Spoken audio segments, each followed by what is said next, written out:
and challenging line from a poem by Mary Oliver. You ready? She writes, "To live in this world, you must be able to do three things. To love what is mortal, to hold it against your bones, knowing your own life depends on it. And when the time comes to let it go, you let it go."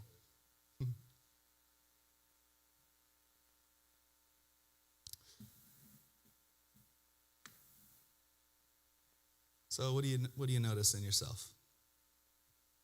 Anybody care to share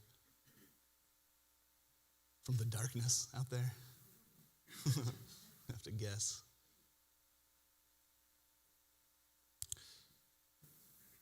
All right. So if you got an email, then you know the situation, right? Here's the situation.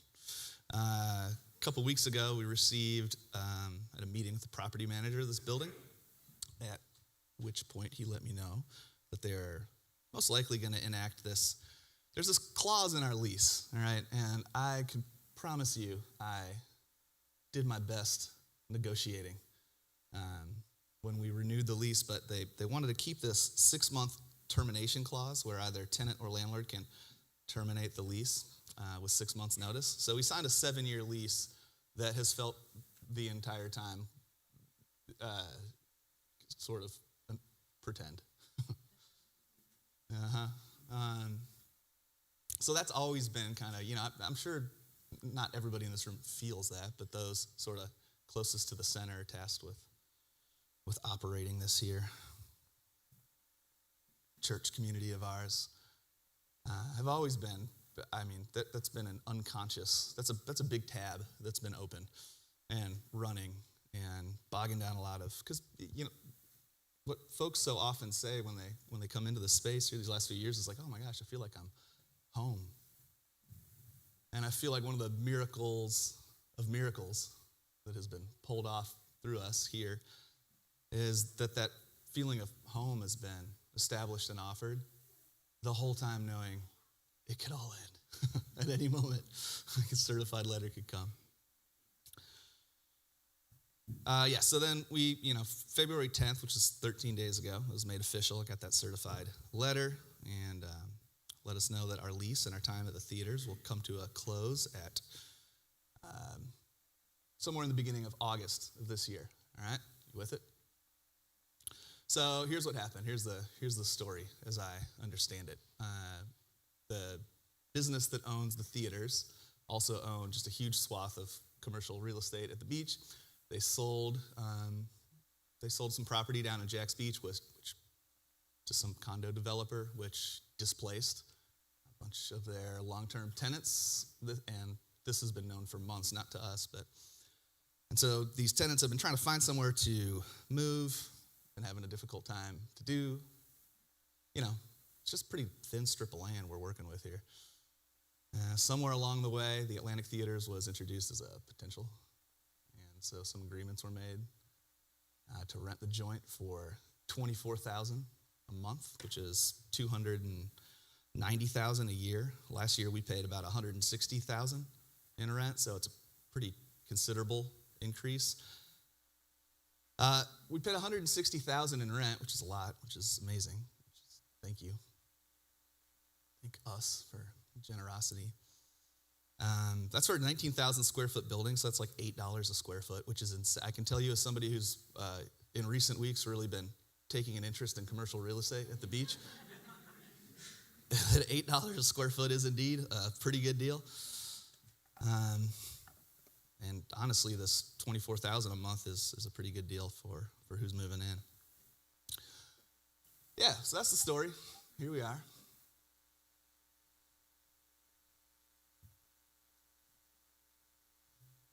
Kim Green emailed us this week. I think I see Kim.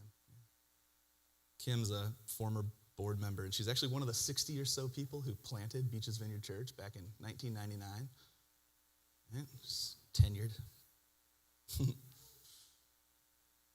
I was 17. She emailed this week, she emailed the staff, and she pointed out that this is a collective opportunity to practice what we preach. I've been thinking about that here these last couple of weeks. I've been thinking, well, look, man, what did you think was going to happen? You spent 3 years offering teachings about letting go. Let it happen. Everything's impermanent. When either good news or bad news reaches us, the best response is, we'll see what happens. So, whether that was all in preparation for this moment or this is a self-fulfilling prophecy that we're now living out together, only the fates know. But I can tell you personally, just from this one situation, that when we prayed in this liturgy, when we push reality away, we struggle. There's a saying pain is inevitable, but suffering is optional. And the logic behind that statement is that pain, discomfort is an inevitable part of our experience as human beings. There's a verse in 2 Peter, one of those Peters, that I think Jess actually found and brought to my attention, and it's been really helpful for a number of years, but he basically just says something like, my brothers and sisters, why do you act surprised that this terrible trial has come upon you? Were you not paying attention to, Jesus' life? Do we think that life that is truly life is something separate than the interruptions and explosions and discomfort? Why do we act surprised? When we act surprised and we struggle against reality, we create suffering. We struggle with anxiety and worry for the future. What's going to happen? We struggle with frustration. I'm just giving you some snapshots of my own mind these last couple weeks. We struggle with frustration for, oh my gosh, all this work we put in just to come to this, So, and we struggle with anger and confusion towards circumstances and, human beings and systems doing what they do, these things that seem outside of our control, when they don't seem to be acting in our best interests. We struggle.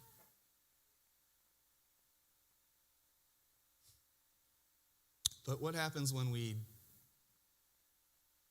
welcome reality? It's a completely different paradigm to live from. Helps us see there's only this, like we've been saying, there's just this one thing happening. It means nothing's happening outside the field of reality that we call God, in whom we live and move and have our being.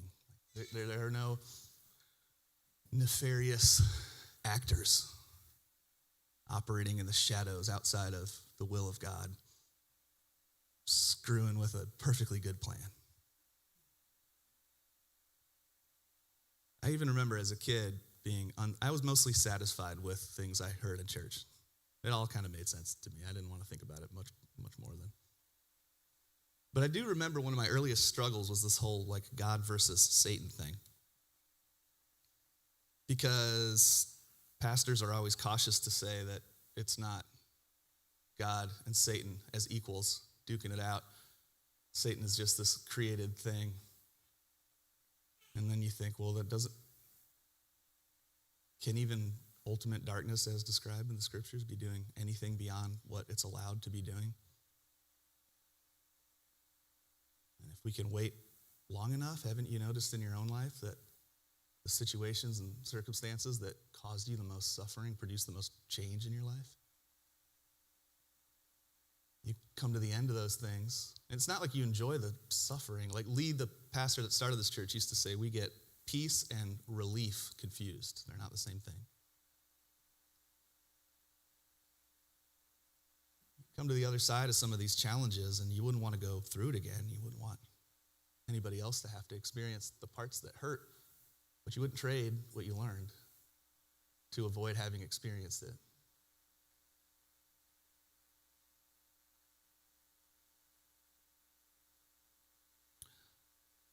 There's no enemies. There's no other people. There's no bad news.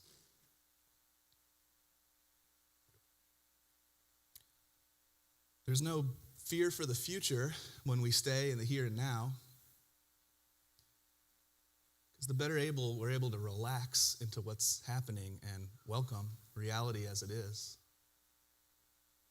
The more we move out of the anxious feelings of what's to come, and we see that like right now, just right here and now, everything's okay. Is it not? When we trust the present, surrender the future, then we learn to trust the future also. And as far as like the past goes, like, okay, I had this kind of, let me tell you guys a little story real quick. On Saturday of last week, so this kid came to us a few months ago, and he was like a UNF jazz graduate. And he approached us and asked about hosting like a monthly jazz night here. And they love Zapcat, so they wanted to theme it around Zapcat, so they were calling it the Zap Sessions, right? Pretty groovy name. And so the first one happened last Saturday. Christopher Sprinkle was helping to facilitate it. The kid had never put together a show like this, and so he was nervously texting me in the days leading up, like, oh, how many tickets have we sold? So at an hour before doors opened, we had sold one, just the one ticket. And I was like, God, poor kid. And then we opened the doors, and the place filled up. It was awesome. There were people from every ethnicity imaginable. This is just totally diverse crowd. And it was across the street, across the hall in the film and family room, and it filled up before the music even started. So Sprinkle and I are like hauling chairs in here from there. It's just packed out. The music was awesome. Steven sold 1 million coffees. And I'm sitting in the middle of all of it going, what is happening?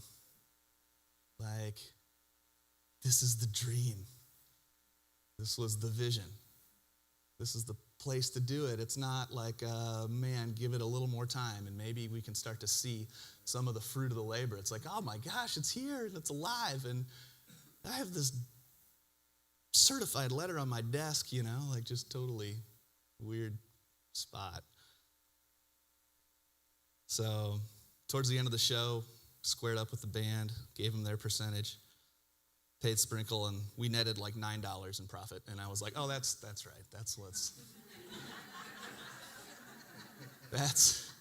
I remember now. A smaller place would be nice. The jazz guys can find somewhere else to meet. It'll be all right.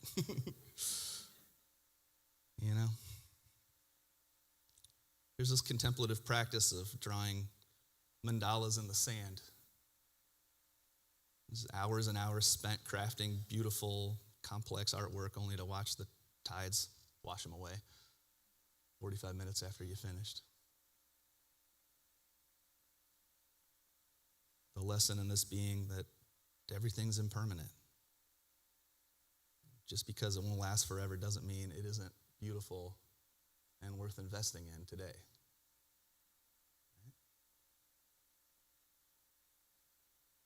My mind trends towards black and white thinking when I'm stressed. I'm not sure about yours. And it wants to make these broad generalizations like, what a waste of time that was, like, oh, these are not the outcomes I was expecting. And so this is Scott Erickson. This has been really helpful to me for some years now. He says, if you love the form, well, you have everything to lose. If you love what gives it form, then you're free to receive whatever it's turning into.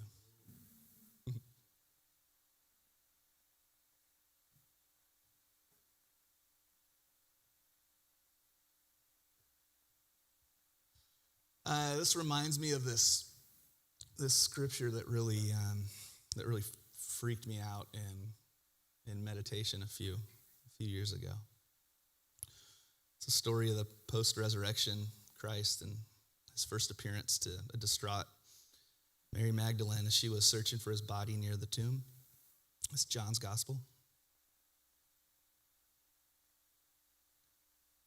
Mary turned and she saw Jesus standing there, but she didn't realize it was Jesus. Jesus asked her, "Why are you crying? Who are you looking for?" Thinking he was the gardener, she said, "Sir, if you've carried him away, then tell me where you've put him." She turned toward him, and he said, "Mary." She turned towards him and cried out in Aramaic, "Rabboni," which means teacher. And Jesus said, "Don't cling to me."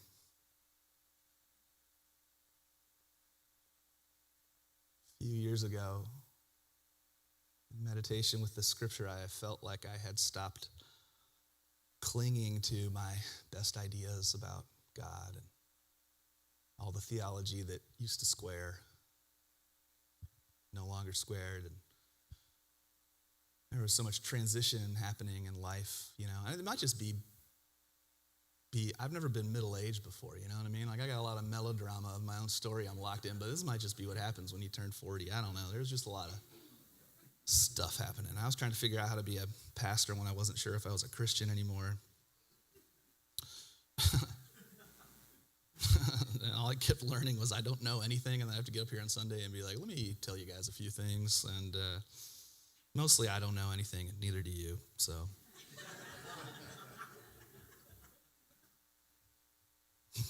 Go in peace. I love coming to this church. I just feel so filled when I leave. We're more like you leave feeling empty. It's kind of a different model.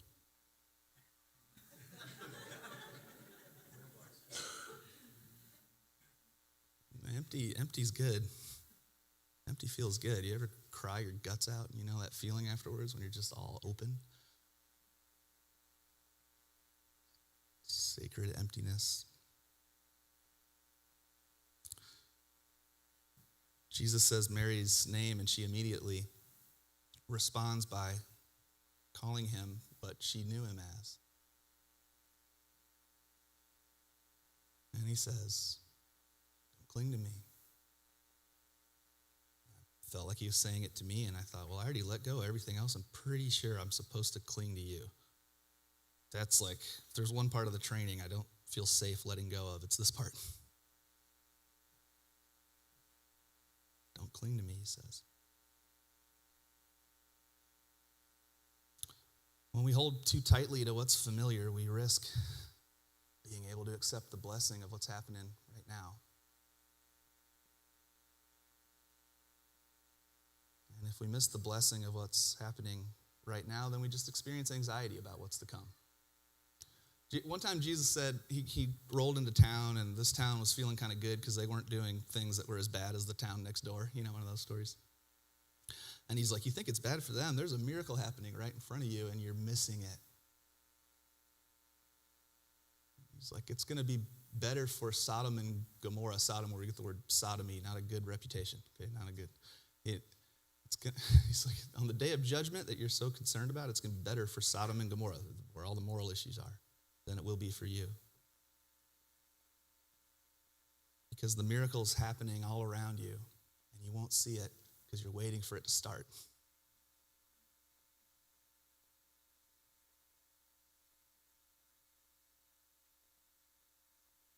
Jesus says, I've not ascended to my Father. He's like, you've known me as teacher, but you will know me as Spirit. You'll come to know me as yourself.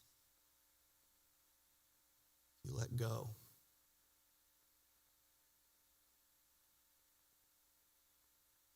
So the real work of transformation occurs in these liminal spaces between the familiarity of what's been and the uncertain promise of what's to come. And you know what I mean? You guys in this? Like the last few years, I just feel like there's that line Carl Jung has where he's like, every time something comes and just like blows my life up and explodes all of my assumptions and changes the direction of the course of my life for what I would call better or worse, the name I have for that whole thing is God. I call that God.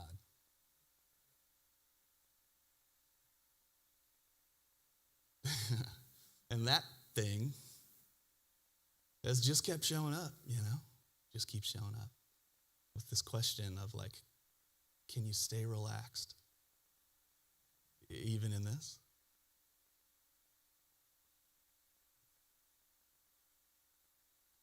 I spent most of my 20s and 30s freaking out about situations way less significant than this one. One time I was lamenting a problem I was having to Corey, and he led me in a visualization, and at the moment I wanted him to stop, but he was just like, just imagine that everything you're worried about, it all goes wrong. It all happens. Every single one of those things. Just let it happen in your imagination, and look, you're still here, aren't you?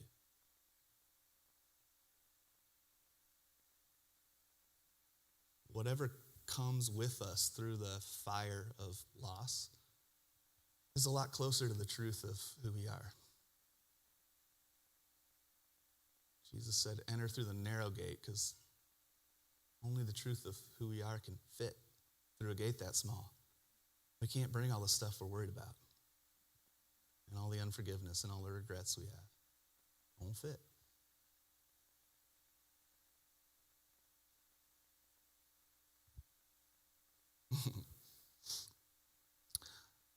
But before I give you the impression that I'm the Dalai Lama or something, I've been kind of freaking out the last couple of weeks. I've had all kinds of emotions, a bunch of different weather patterns around the mountain. But the primary one that I've experienced, the one that I felt immediately upon hearing this news, was relief. And then gratitude.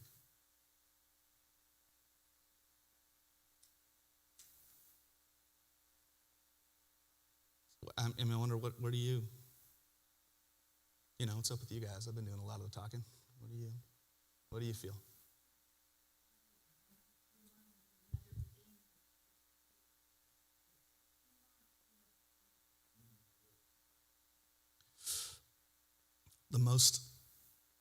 Thanks, Janelle. The most repeated command in all of Scripture, by far, is do not be afraid. Which is a little bit sometimes like that. My dad used to show me this skit, Bob Newhart or something, where he was like a psychiatrist, and his patients like freaking out about all of his this, that, and the other things, compulsions he can't give up, and the psychiatrist guy just keeps saying, just stop doing that. Just, if you don't want to do it, cut it out. And you're like, oh, thank you. I hadn't thought of it. I'm kind of worried, guys. Just don't be afraid. Oh, wow. Thank you. It hadn't occurred to me. Well, I feel way better now that I'm not being afraid anymore. Thank you. So how do you practice this? How do you practice do not be afraid? Well, one is you do it anyway. You're afraid and you do it anyway. Two is you can't quite tell if it's the right move, but you got a hunch, and you learn to trust that hunch is the Holy Spirit, and you go for it. Just do it anyway. Sometimes you accidentally blow your life up, and you wonder, maybe I didn't hear right. Maybe you did.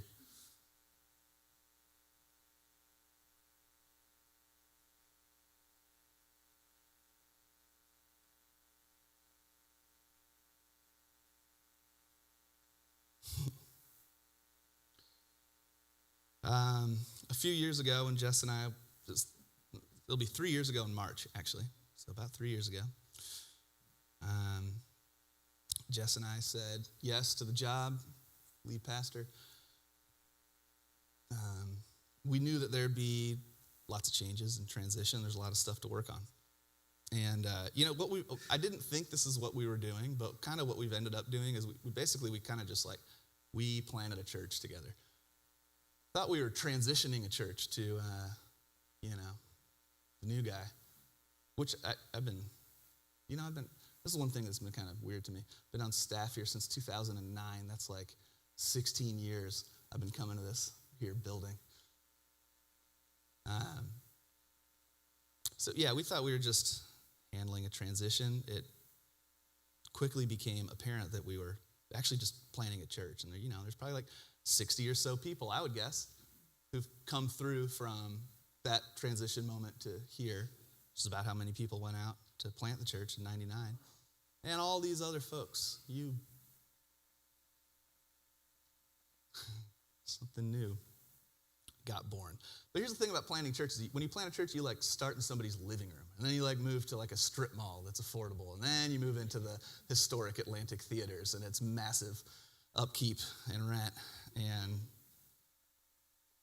the miracle of, one of the miracles of all this is just that we planted a church in like the bones of an old church with a huge overhead. Through all these shifts and changes. And metaphor that I've often come back to is, about the caterpillar becoming a butterfly. My kids told me this because they go to school outside, so they learn things like this, but they told me at some point that when a butterfly goes into a cocoon, or when a caterpillar goes into a cocoon, it doesn't just have wings installed. That's kind of always what I figured happened in there. But that caterpillar's body is reduced to goo. Only the mouth and the digestive tract stay intact, and those get rearranged. And so what comes out isn't a caterpillar with wings, it's a completely new creature. And a number of times over the years, we sort of discerned, like, this theater this is like our chrysalis. And though the people aren't the building, and the building isn't the church, and the church are the people, and all this stuff.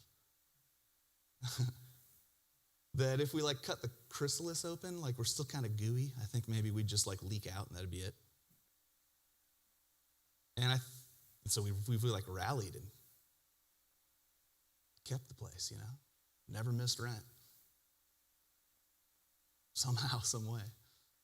And I think we discerned that accurately. I think that's right. But like well before the news of the last couple of weeks reached me, I'm looking around and just realizing this, like we already got born, we're born. And it occurred to me then that, when a caterpillar emerges from the chrysalis as a butterfly, it doesn't like call the chrysalis home. It flies off to fulfill its purpose. So it is with us. Yeah. Hi. Jan, this is my first time. Oh, hi. Welcome, Jan. This is cool because so I'm in the midst of my own huge upheaval. I live in Pittsburgh. My son and granddaughter live here, and I'm in the process of transitioning here, which happened real fast because there's an apartment available on April 1st. I can't be here on April 1st. Anyhow, so I have the benefit over the rest of you of not experiencing your grief right now because I can't be here. So I say that with grace. I like the analogy you gave of you build the sandcastle and then the water comes in and washes it out. And the perspective I learned at the church I go to is what's been very helpful for me is, yes, you say, oh my God, look at all the hard work I did, and it was beautiful, it was wonderful, and I pushed it. However, this now gives you the opportunity to build something bigger and better, to learn from what you did, to say, what can I design, how can I design my life differently, how can I start over, and how can we use all the knowledge and skills and dreams of the people in this room to design it to move forward. It doesn't have to be on you. I'm sorry. That's the first time. It doesn't have to be just on your shoulders. Yeah. And once I get here, I'm an organizational development person. Organizational development, you say, Jan? God bless you. Oh.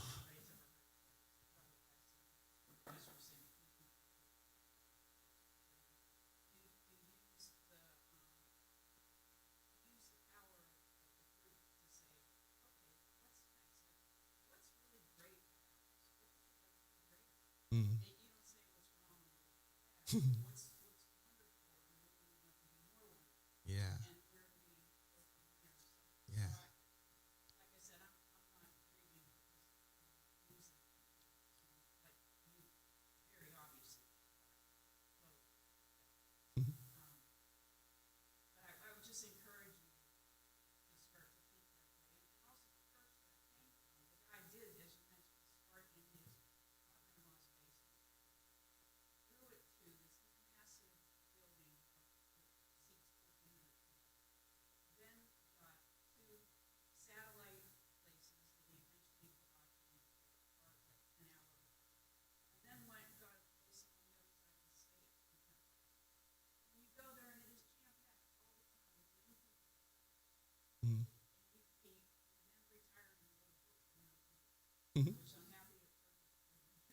Thank you. Well, thank you. But anyhow, Yeah, thanks, Jan. Thank you. Welcome. Glad you're here. Yeah. Thanks for sharing. Yeah.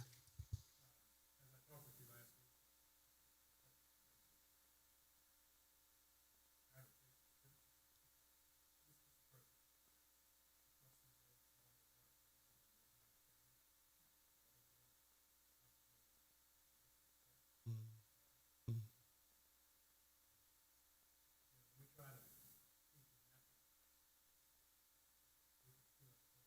mhm,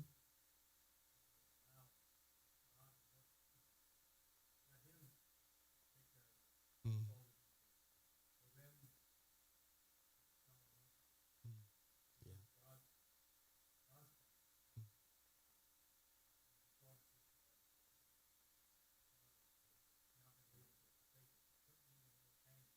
Mhm, mhm, mm,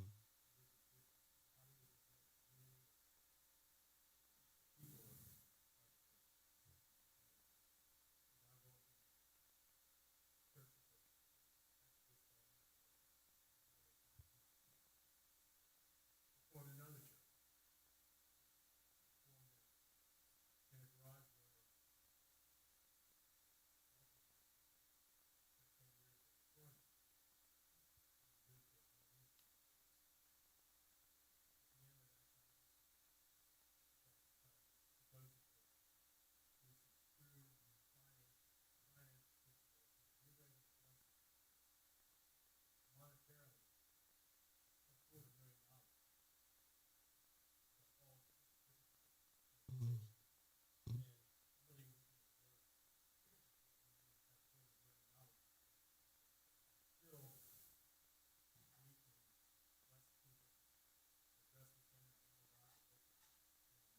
Yeah. Yeah. Yeah. Thank you. Yeah, I agree. I agree. I feel like part of what I'm hearing from what you two shared is that so I might understand this isn't the first time that a church has had to move locations. 'Cause, I mean, that's honestly that just makes me feel better itself. Just kidding. You ever get so locked in your situation that you're like, how is this happening to me? Not this one. I'm talking about stuff in the past, and then you sort of like zoom back and remember that there's like nothing new under the sun. Your problems aren't that novel. Mm. It's helpful. What you got?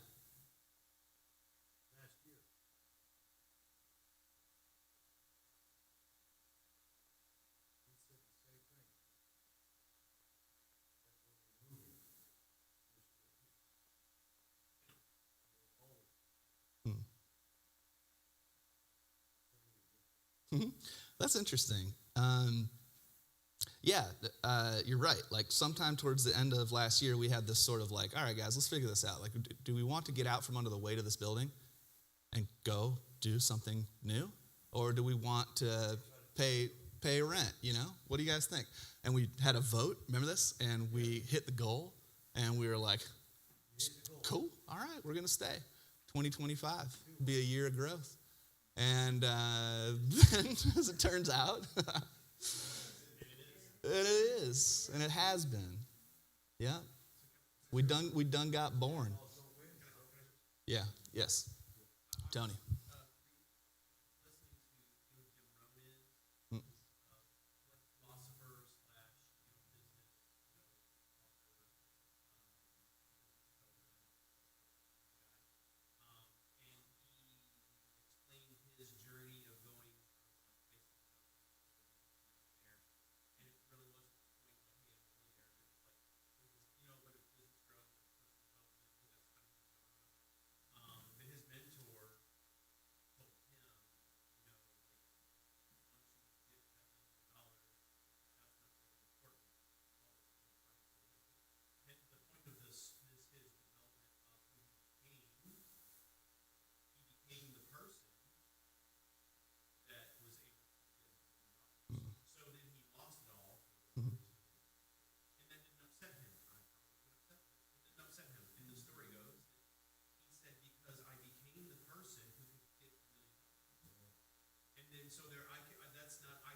Mm. That's not taken away from you. And who did we as a group, as a church, as a community, who did we become Yeah.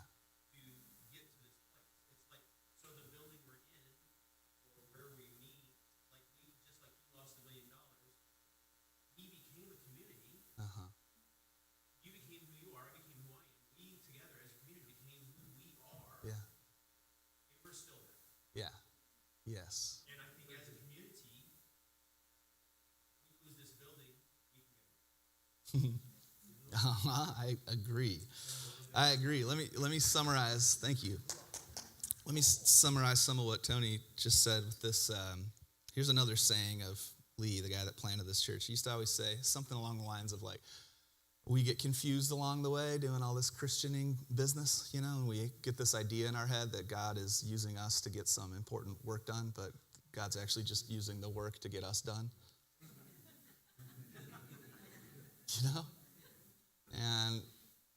And it's helpful.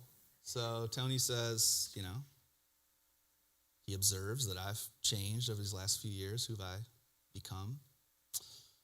Tony observes that he's changed over the last few years. And who's he become? And we as a collective, we're a community.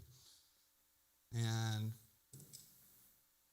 the sense... If we lose this building, we're not losing because we're not losing who. Right, yeah. Lose the building, we don't lose who we are because we've become. One sec. So the sense that we've had, in the last couple of weeks, we've done some, like I said, getting into commercial real estate. It's pretty exciting stuff. My little underdeveloped executive in the back of my mind who rejoiced when you said what your position was, Jan, was like, oh, cool. All right, let's see if we can figure this out too. But Richard, like you said, it's not. I think one thing that we put a lot of effort into here is dissolving the language that presents the idea that there's a staff and a board who are sort of coming up with all the stuff that we're going to do, and a pastor guy who's got a lot of wisdom to share with you needy folk. And, the stage is pretty low. We've got a pretty low stage. I wish that it was lower. Maybe at the next place it could be below the ground. Because this whole thing is community. And so I don't, you're right, Richard, I don't feel personally responsible to figure out what's next, though I recognize my position. Somebody has to be the decider, like George Bush said, I think, one time. So I'm relatively comfortable with my role of supreme leader, and I'll stop making jokes about that. Because I'm a man. Anyway. The sense has been that what's next for us isn't the responsibility of an elect few to sort. It's going to come through the relationships, through this community, which is has received a lot of support.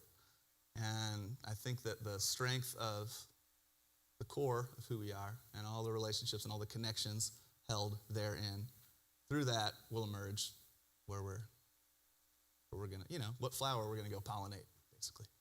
I'm going to stay with that butterfly metaphor. Yes?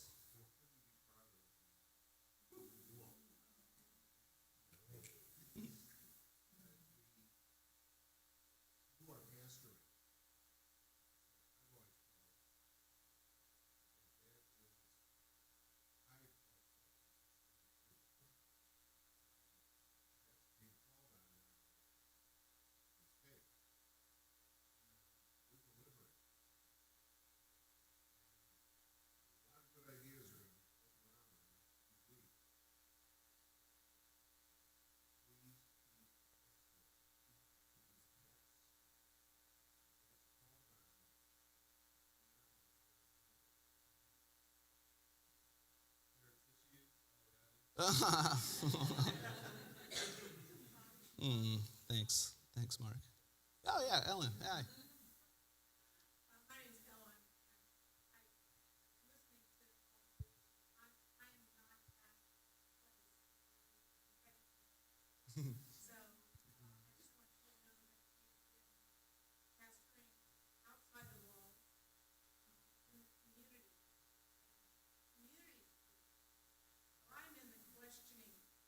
Yeah. So you said that tenants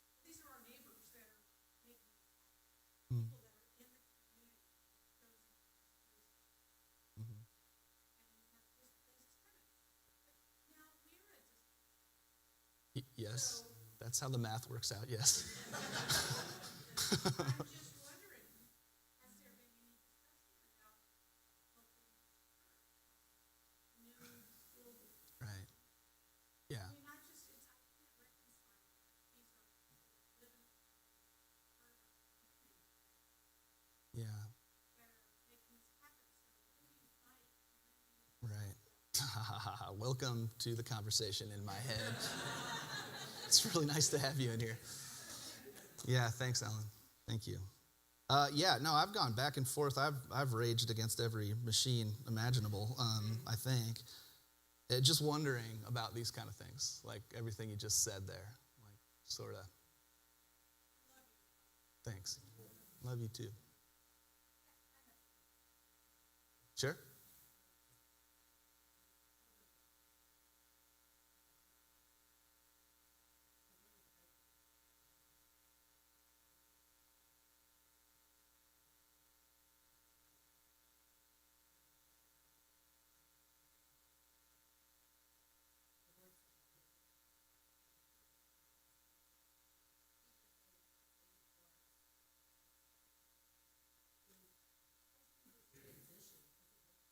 Mm-hmm.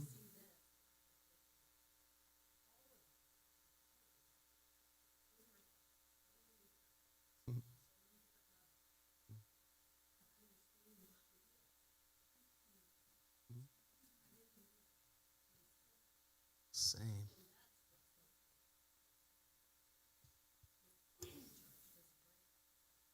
Mhm.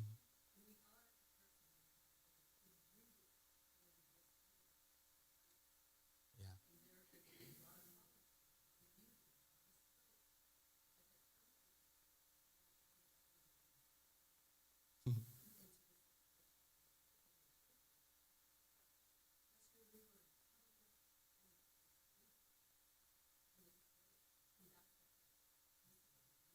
Yeah.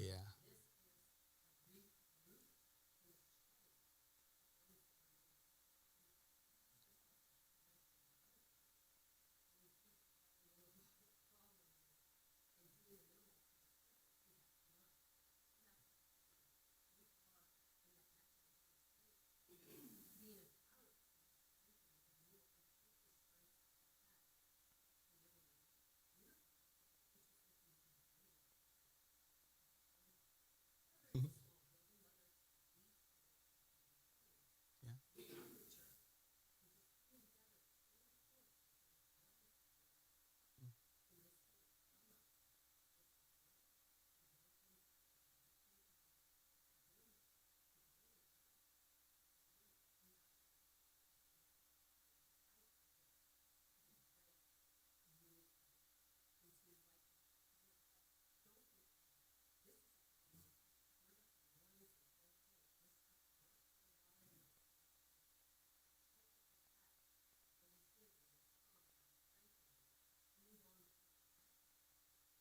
Yeah.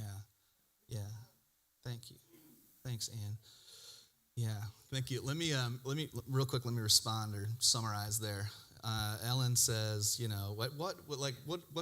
where's the metric here? When do you know when to stand your ground and fight, not just be like a doormat? All those teachings of Jesus about like turn the other cheek, like that was all a bunch of. You should look into the context of those statements because they weren't a symbol of just being just walk all over me. I got no rights. I got no. It's where all this non-violent resistance has come from. They were, it's like, what's the one where you use somebody's energy? Judo, what's that one? Yeah, spiritual judo. You should.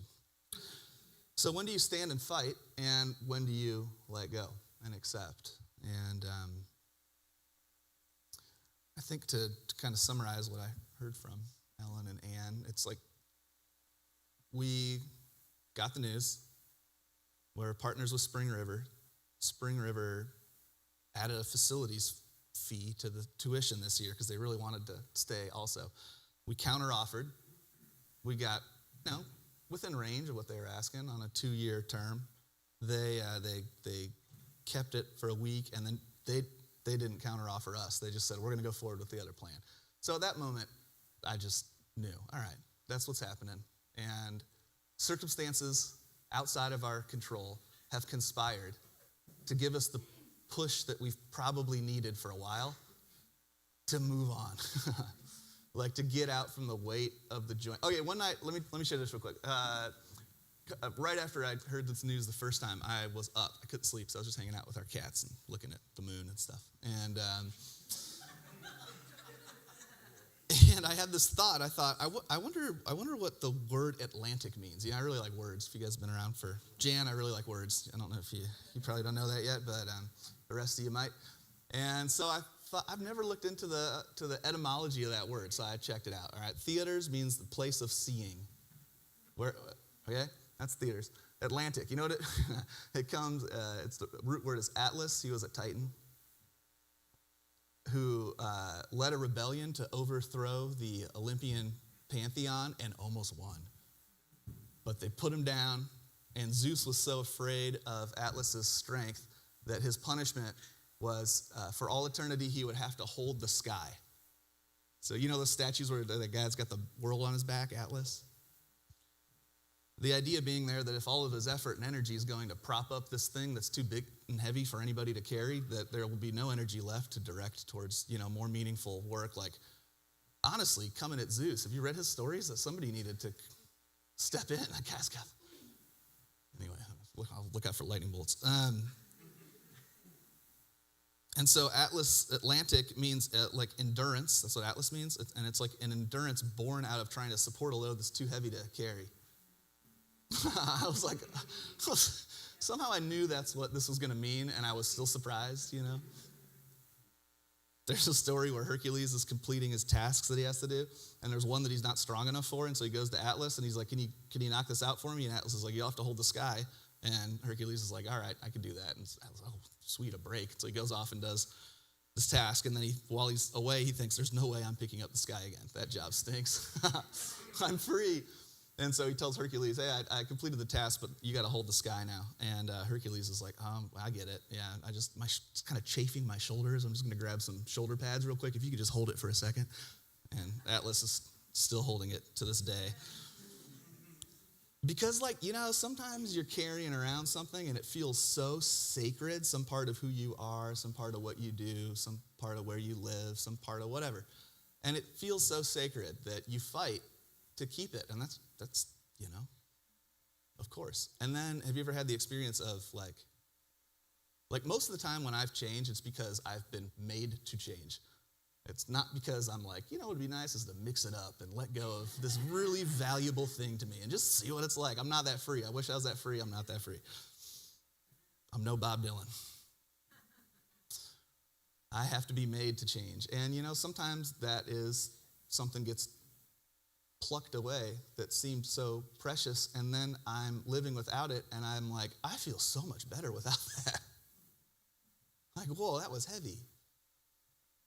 And maybe nobody was asking me to carry it, this thing. So I agree with you, Ann. That's how I see what's happening too. Like, I'm gonna miss this place. We really loved this building, and it's loved us back. But we got born, and so we got to flutter on. And this is the last question for y'all, and it goes like this. It's time to plant the vine. That's what's up. Just going to go plant the vine. Going to leave the vineyard and plant the vine. And I've heard this from a few already, and I just want to open it up. This will be an ongoing conversation, so, share if you got anything. If you don't, no worries. Email us if you think of anything. But I can sit over here and tell you what it is that I think that we are. And, that's partially my job, so I try to do that sometimes. The people die for lack of vision. There's a verse in the Old Testament that freaked me out towards the beginning of my tenure here when I thought, I'm not exactly sure what we're doing. And then I think the people die for lack of vision. I'll be like, God, get a vision, get a vision, get a vision. But I had to wait. There's some clarity as to what we're doing to me. And I could tell you what it is, but I'd much rather us say together what it is that we're planting. So some questions are like, because we'll move. We'll find somewhere else. There's a few places we're looking at. There's this one place I'm really excited about, and I hope happens. But more important, and honestly, before we figure out where we're going to land, is we have to know what we're planting. And so, what's been your experience of this place? What drew you? What's kept you? What seems essential? Community.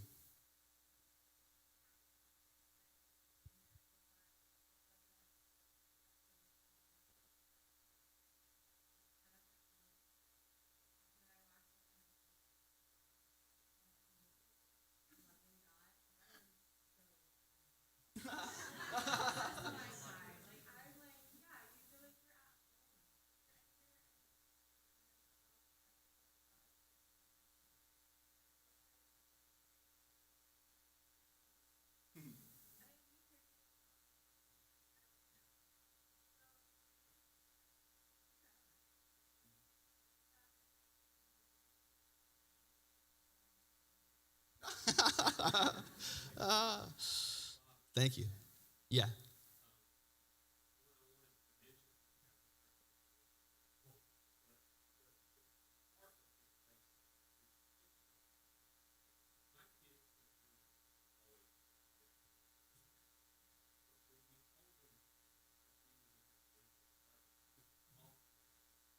Mhm.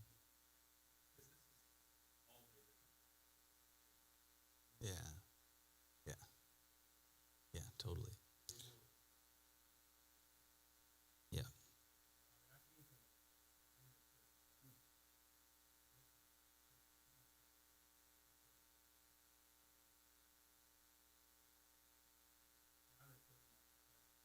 Mhm. Mhm.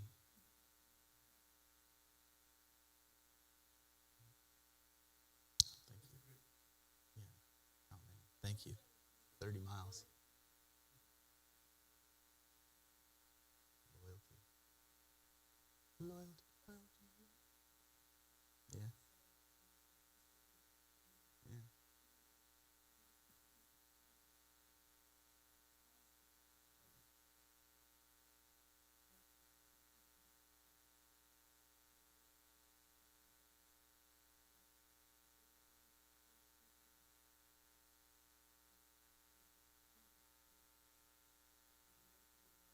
Yeah.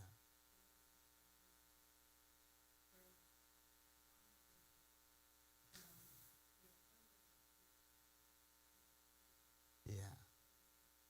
Mhm.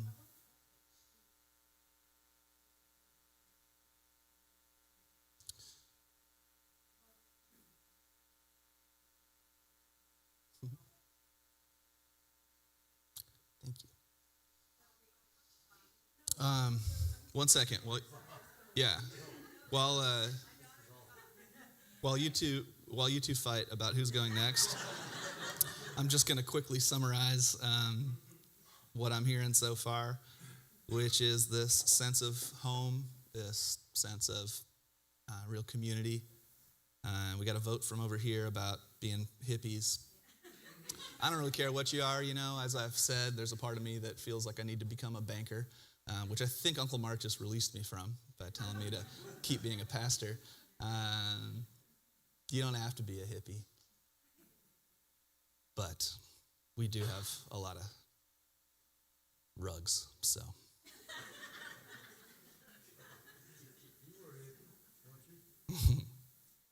Was I?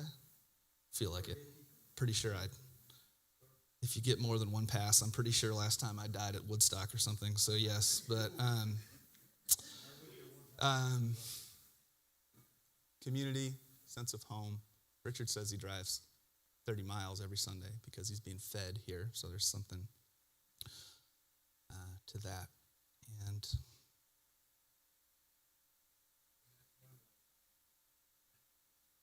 yeah. What else? What else? Yeah, Hannah. So when we came here 19 years ago, when I was 11, this was the first trip that I had been to that really taught me. I mean, we grew up in a church and I grew up so Vineyard was really the first place that I was learning about Jesus and learned really deep about it.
Thank you.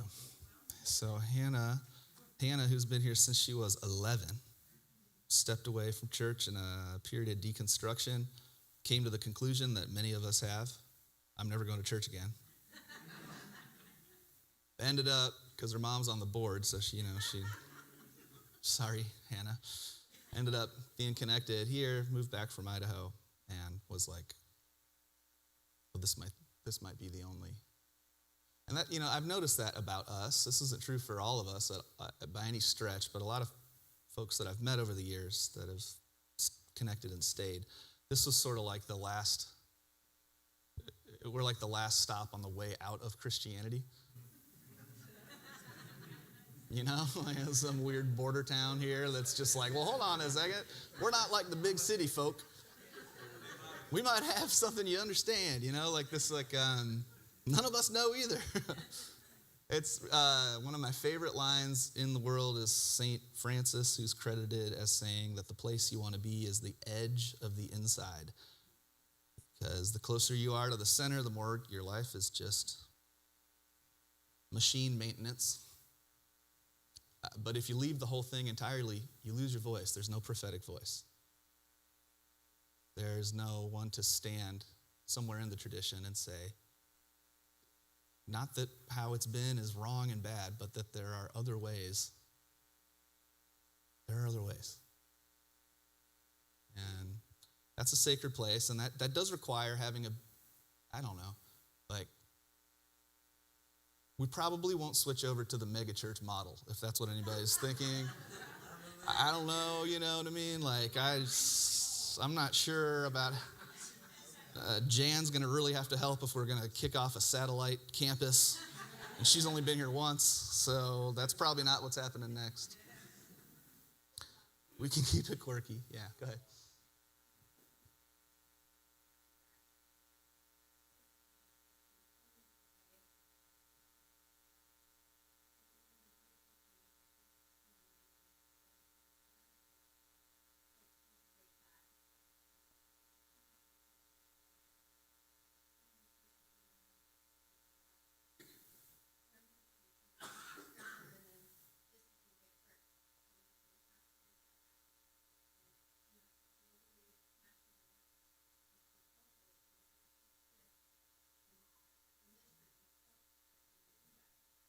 Yeah.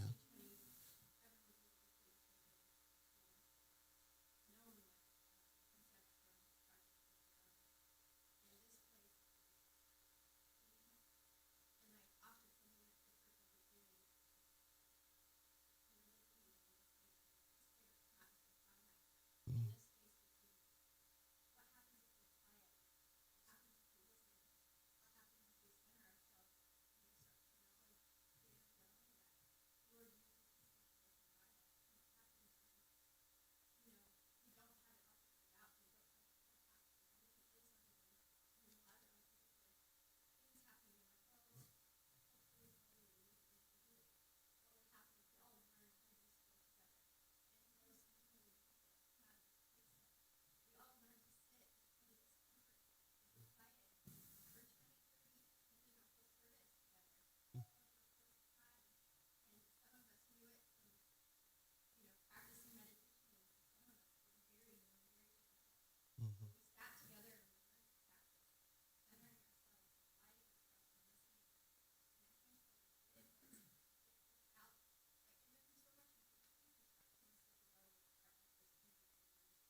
Mhm. Mhm.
Yeah. Ooh, thank you, Misty. Thank you. Yeah. Yeah. Yeah. Not a problem. Hold on a second here. Just compute. Let me summarize it this way, and then we gotta do some tunes together. I told Corey he has to prepare both a few dance numbers or also some dirges, because it's like I'm not sure how it's gonna go. We're just gonna try to honor the tone. To summarize, I can say this: a couple weeks ago, we had our first outreach committee meeting.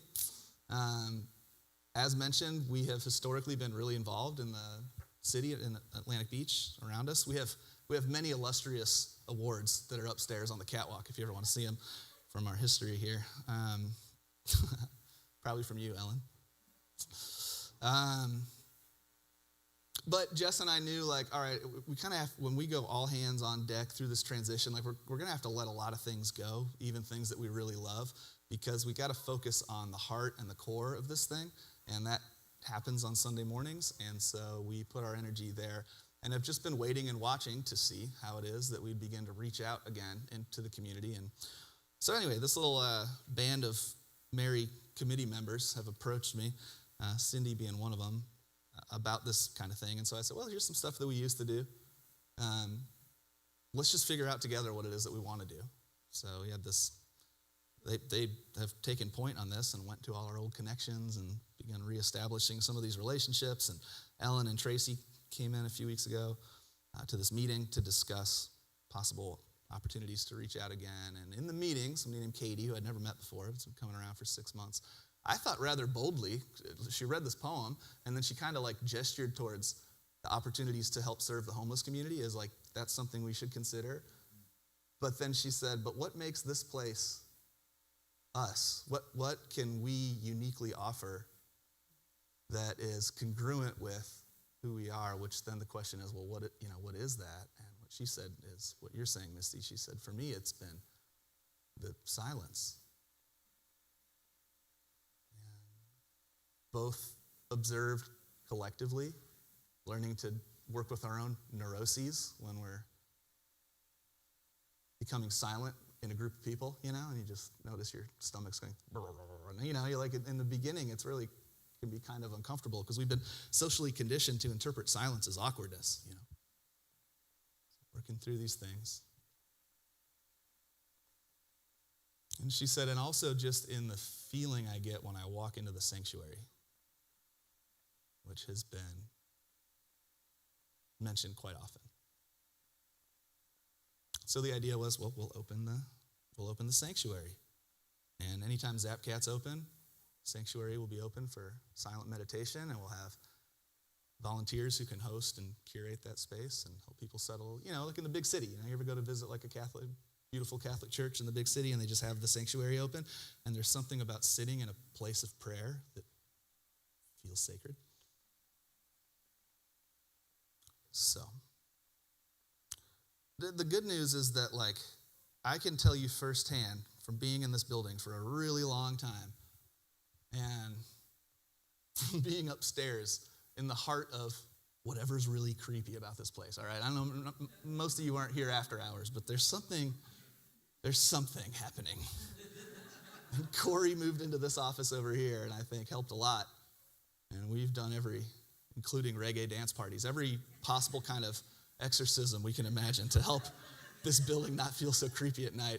And then Corey, just a couple weeks ago, because this is what he does, he moved his office into this room, which is certainly the heart of darkness. And so I say all that to say, I can tell you firsthand that feeling that we are talking about here, that peace and the silence, the Atlantic Theaters has not delivered that to us. That has come out of us. And it's held in a way that it's experienced by people who haven't met us yet. And so that to me is, to quote Ernest Hemingway, a movable feast. That can be planted somewhere else.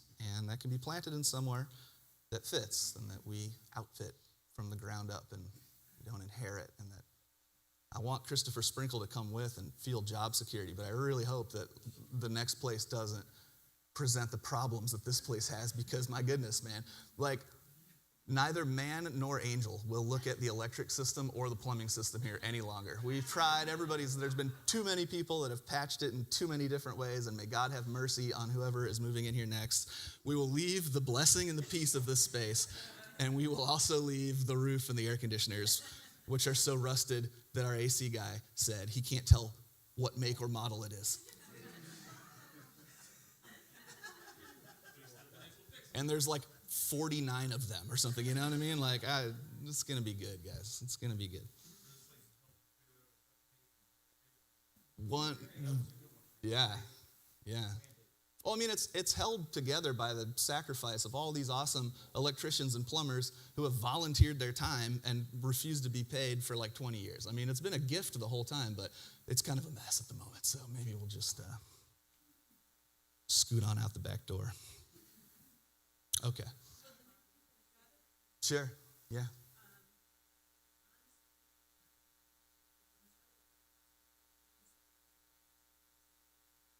Okay. All right. So. Mm, mm,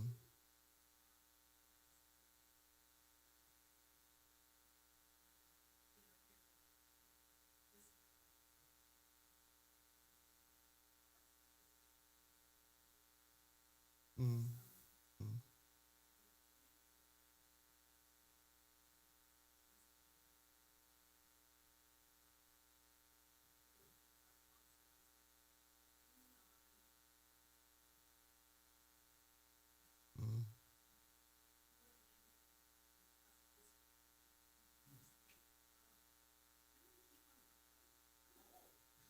Yeah.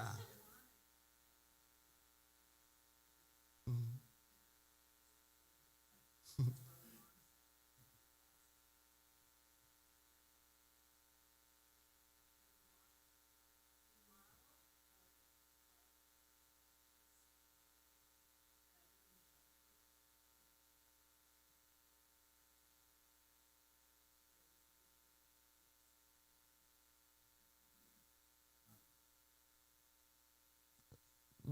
Above and beyond being stuck with me because I'm your kid.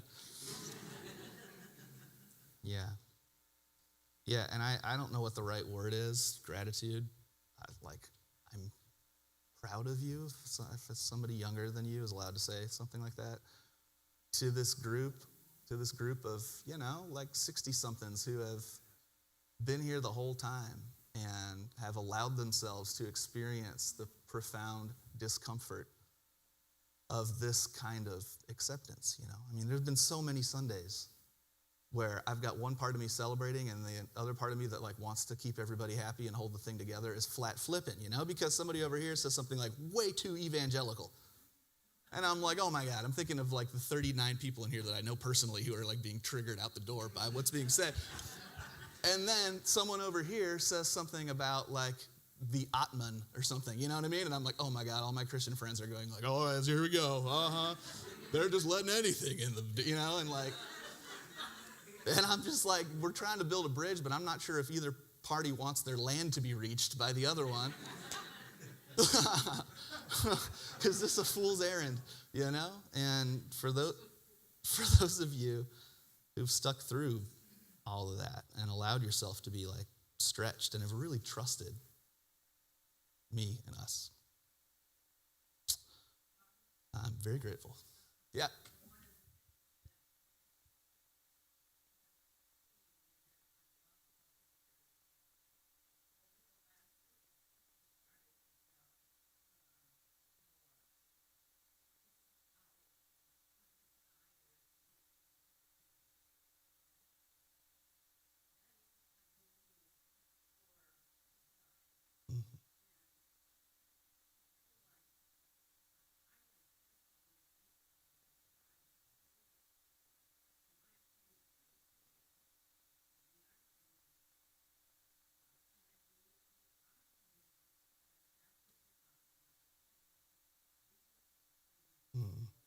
Mm-hmm. And yeah.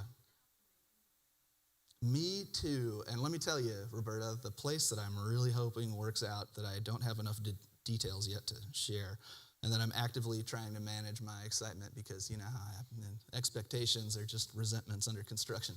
So, but the place, the number one place on my little list, I think would lend itself miraculously to what you're describing, to just being a part of the fabric of this community. And I don't have a good word for it. The outreach committee is calling it local love. We're trying to avoid words like outreach because that has that kind of like, come here and let me get you and bring you on in here to, I know what you need. But just like, how do we open the doors? How do we open our arms? How do we help communicate what it is that's transforming us to as many people who have ears to hear? I don't know. If you can think of a good word for that, let me know. Okay, it's 11:35.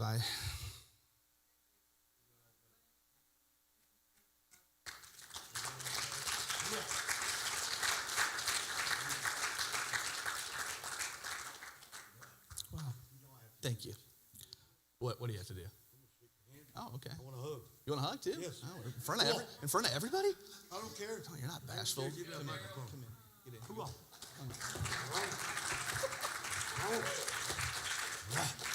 One time, let me tell this story really quick. One time, the old worship guy here, Josh, who was awesome, but this certainly came to it as a surprise to him. He was up here leading the band through this little set. You know, he had the drums going and everything, and they made it through like a pretty sweet little musical transition. There was like a bridge or something, and they executed it perfectly. And I think he might have even had a little guitar solo. Wow! And bam, he lands it. Everybody locks back in. We're straight into the chorus. I was sitting right there, and I'm like, that was pretty tight. And Eric, do you guys remember Eric? Eric was the best. Eric used to live out front, and he was almost always drinking. Ended up killing him. And so he'd be in here and having started early, tailgating before church, and he'd always sit next to me and Jess, and we'd always have to mind the line of like, I love this guy, and also he is distracting everyone in this room right now. And anyway, so this little musical interlude, wow, he lands it. Eric gets up. He goes, are there kids in here? I'll just say H, yeah. He goes, I got to say the real word. I got to say it. Sorry. He goes, hell yeah. Oh, hell yeah. And he gets up, right? And Josh has got this little table right here with all these different like buttons he can press to make like loops and things happen. It's all the stuff that Corey loves doing. And Eric gets up, hell yeah. And he gets $1 out and he tipped him, bam, on the table. Hell yeah. And then he went and sat back down. Josh is just like, what the? So that's what I want more of, all right? That's what I want more of. Because I always feel really comfortable in scenarios like that. Okay, all right, 11:37. You guys really need to go. I think Corey left. Look, I used up all his time. Oh, there you are. Okay, good. I was going to say, I used up all the music time again. If you got kids, you probably ought to pick them up. I think it would be nice for... I want to encourage everybody to email staff@beachesvineyard.net. Even email what you just said to me because Jan isn't here yet to help me remember all these things.